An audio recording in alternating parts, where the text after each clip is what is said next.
హోదా రాలేదు, పోలవరం లాంటి పెద్ద పెద్ద ప్రాజెక్టులు రాలేదు, దుగ్గిరాజపట్నం పోర్టు డెవలప్మెంట్ కాలేదు, కడపలో స్టీల్ ఫ్యాక్టరీ కాలేదు, కనీసం ఒక రాజధాని మన రాష్ట్రానికి ఒక్కటంటూ రాజధాని ఉందా? ఒక రాజధాని అయినా ఉందా? పక్కన బెంగళూరు ఉంది, చెన్నై ఉంది, ఇలాంటి ముంబై ఉంది, చుట్టుపక్కల అన్నీ ఉన్నాయి, కానీ ఆంధ్ర రాష్ట్రానికి మాత్రం ఒక్క రాజధాని కూడా లేదు. ఇది చంద్రబాబు గారికి అధికారం ఇస్తే ఏం చేశారయ్యా అంటే, జగన్మోహన్ రెడ్డి గారికి అధికారం ఇస్తే ఏం చేశారయ్యా అంటే బీజేపీకి బానిసలుగా మారారు. రాష్ట్ర ప్రయోజనాలను తాకట్టు పెట్టారు సొంత ప్రయోజనాల కోసం. మళ్ళీ చెప్తున్నా, వీళ్లకు ఓటేశారు అంటే మళ్ళీ వాళ్ళ చేతుల్లోనే మన బిడ్డల్ని బానిసలుగా ఇస్తున్నట్టు లెక్క. మరొక్కసారి ఆలోచన చేయండి. ఓట్ అనేది తల్లి లాంటిది, ఓట్ అనేది చెల్లి లాంటిది. ఓట్ అనే దాన్ని అమ్ముకోకండి.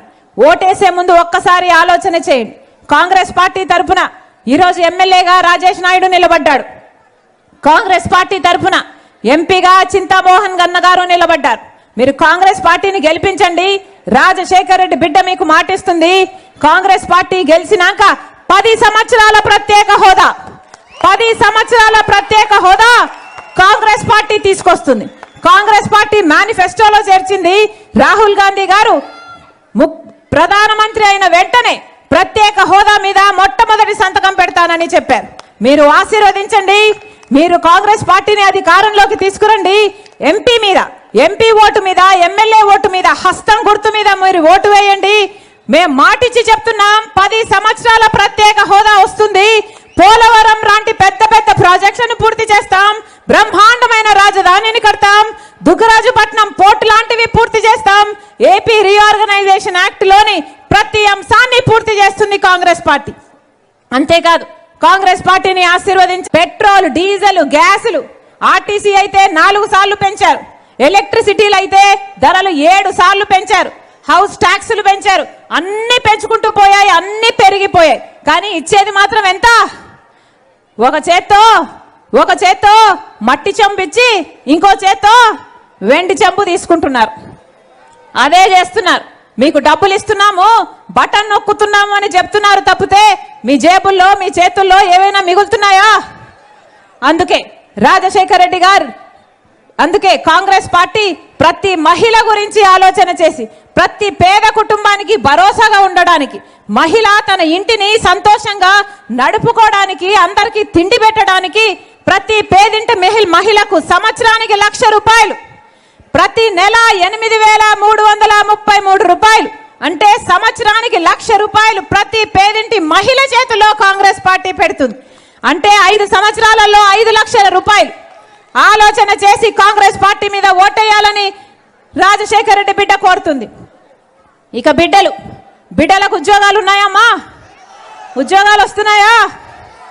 రాజశేఖర్ రెడ్డి గారు ఉన్నప్పుడు బ్రహ్మాండంగా చేశాడు, మెగా డిఎస్సీలు ఇచ్చాడు. జగన్మోహన్ రెడ్డి గారు ఏం చెప్పారు? ఎన్నికల మేనిఫెస్టోలో 2,30,000 ఉద్యోగాలు ఖాళీగా ఉన్నాయి, అన్ని భర్తీ చేస్తానని చెప్పాడు జగన్మోహన్ రెడ్డి గారు. చేశాడా? ఈ రోజు వరకు కూడా 2,25,000 ఉద్యోగాలు ప్రభుత్వ శాఖల్లో అలాగే ఖాళీగా ఉన్నాయి. కనీసం కుంభకర్ణుడైనా 6 నెలలు నిద్రపోతాడు, 6 నెలలు లేస్తాడు. మరి ముఖ్యమంత్రి జగన్మోహన్ రెడ్డి గారు ఏం చేశారు? 4.5 సంవత్సరాలు నిద్రపోయారు. ఇప్పుడు లేచారు, ఎలక్షన్లు వచ్చాయి. లేదులేండి, ఇప్పుడు లేచారు కదా, ఇప్పుడు ఎలక్షన్లు వచ్చాయని నిద్ర లేచారు. నిద్ర లేచి హడావిడిగా ఇప్పుడు దగా డిఎస్సి అని ఒక 6,000 ఉద్యోగాలకు నోటిఫికేషన్లు ఇచ్చారు. ఇంత ఆలస్యంగా ఎలక్షన్లకు 2 నెలల ముందర నోటిఫికేషన్లు ఇస్తే ఆ నోటిఫికేషన్లకు విలువేముంది? ఆ పరీక్షలు ఎప్పుడు కావాలి? మన బిడ్డలకు ఉద్యోగాలు ఎప్పుడు రావాలి? ఇదేమన్నా అయ్యేదా? సచ్చేదా? ఆలోచన చేయండి. 23,000 టీచర్ ఉద్యోగాలు ఖాళీగా ఉంటే ఆ రోజు జగన్మోహన్ రెడ్డి గారు చంద్రబాబు గారిని తిట్టారు. 7,000కే ఎందుకు ఇస్తున్నావు చంద్రబాబు గారు, సిగ్గులేదా అన్నారు. మరి అదే 23,000 ఉద్యోగాలు ఇప్పుడు ఖాళీగా ఉన్నాయి. మెగా డిఎస్సీ వేస్తానన్న జగన్మోహన్ రెడ్డి గారు ఇప్పుడు దగా డిఎస్సీతో 6,000 ఉద్యోగాలకు దగా డిఎస్సీ వేశారు. ఇది మోసం కాకపోతే, ఇది దగా కాకపోతే మరి ఏమిటి అని అడుగుతున్నాం. అందుకే మళ్ళీ మోసం చేసే వాళ్లకు ఓట్లు వేయడానికి వీల్లేదు. బీజేపీ పార్టీకి అమ్ముడు పోయే పార్టీలకు ఓట్లు వేయడానికి